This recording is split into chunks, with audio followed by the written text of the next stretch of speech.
Mr. Speaker, I find myself pretty upset today.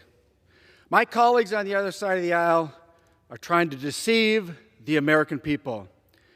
Democrats are only bringing up these bills today because 46 days from a midterm election, they want the American people to suddenly and miraculously believe that they care about the crime crisis plaguing our nation.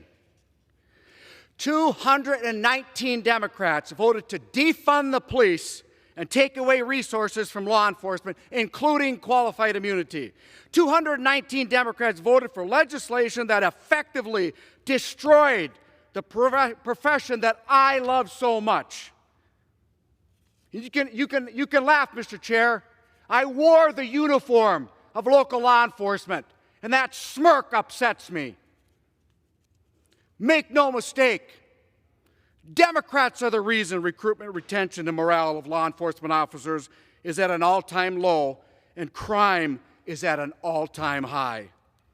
The timing of these bills is an insult to the law enforcement community and the American people.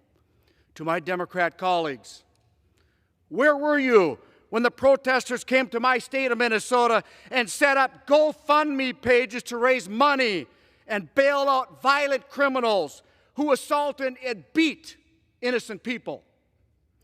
Where were you when a member of the California delegation came to Minnesota to stir up aggression and hatred towards my brothers and sisters in the blue and brown? Where were you when officers were being violently assaulted and killed each day across this country? Where were you when the American police officers and their families were begging for support and needed elected officials to have their backs? Where were you? I'll tell you where you were. They were here in this chamber pushing police departments to be defunded. They wanted to defund, dismantle, and disarm the police. Regardless of how I vote today, I have to tell you that I am furious that days before an election and for political purposes only, these bills are being brought up by my colleagues. The American people have suffered enough. And at the end of the day, the American people and our law enforcement community do not appreciate being used as pawns for political gain. To the American people, I know the crime crisis you and your families are facing is very real.